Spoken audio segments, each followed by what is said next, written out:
హక్కులను ఎట్టి పరిస్థితుల్లో వదులుకోనేది లేదని సీఎం చంద్రబాబు నాయుడు స్పష్టం చేశారు. బలమైన వాదనలు వినిపించాలని అధికారులకు దిశానిర్దేశం చేశారు. రాష్ట్రానికి చేసిన నీటి కేటాయింపుల్లో ఎలాంటి మార్పులు చేసేందుకు వీలు లేదని చెప్పారు. చట్టపరంగా ఏపీకి దక్కిన వాటాను యథాతథంగా కొనసాగించాల్సిందేనని తేల్చి చెప్పారు. జలవనరుల శాఖ అధికారులతో సమీక్ష నిర్వహించిన సీఎం ఉమ్మడి ఆంధ్రప్రదేశ్ కు కృష్ణా జిల్లాలో మొత్తం 811 టీఎంసీల వాటా ఉందన్నారు. రాష్ట్ర విభజన తర్వాత కృష్ణానది జల వివాదాల ట్రిబ్యునల్ ఏపీకి 512 టీఎంసీలు, తెలంగాణకు 299 టీఎంసీలు చొప్పున జలాలు కేటాయించిందన్నారు. రాష్ట్ర విభజన నేపథ్యంలో కృష్ణా జలాల కేటాయింపులను పునః సమీక్షించాలన్న సరికాదని ముఖ్యమంత్రి చెప్పారు.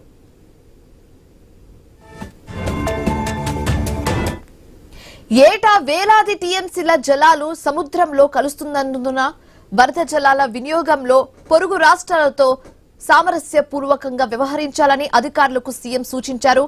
అన్ని జిల్లాలకు నీటి భద్రతే లక్ష్యమన్నారు. రాష్ట్రాన్ని కరువు రహితం చేసేలా సమర్థ నీటి నిర్వహణ చర్యలు చేపట్టాలని అధికారులను ఆదేశించారు. ప్రస్తుతం రిజర్వాయర్లో ఉన్న నీటి నిల్వ వివరాల గురించి సీఎం అడిగి తెలుసుకున్నారు. ఈ నెల 25 నాటికి రాష్ట్రంలోని మేజర్, మీడియం, మైనర్ రిజర్వాయర్స్ లో ప్రస్తుతం 1095 టీఎంసీల వరకు నీటి నిల్వలు ఉన్నాయని అధికారులు వివరించారు. అలాగే రిజర్వాయర్లు 23.43% మేర నిండి ఉన్నాయని తెలిపారు.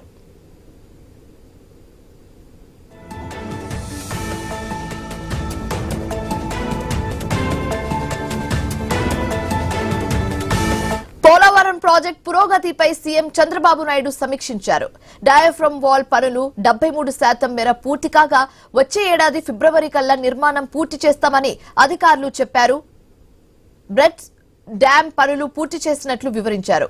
వైబ్రో కంప్రాక్షన్ పనులు 97% మేర జరిగాయని తెలిపారు.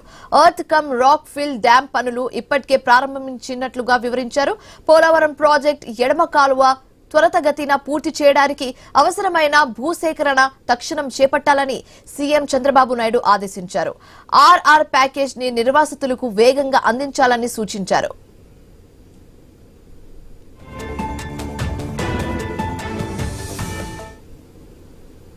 అమరావతి కోసం భూములు ఇచ్చిన రైతుల సమస్యల పరిష్కారానికి అత్యంత ప్రాధాన్యం ఇవ్వాలని సీఎం చంద్రబాబు నాయుడు ఆదేశాలు జారీ చేశారు. గత ప్రభుత్వం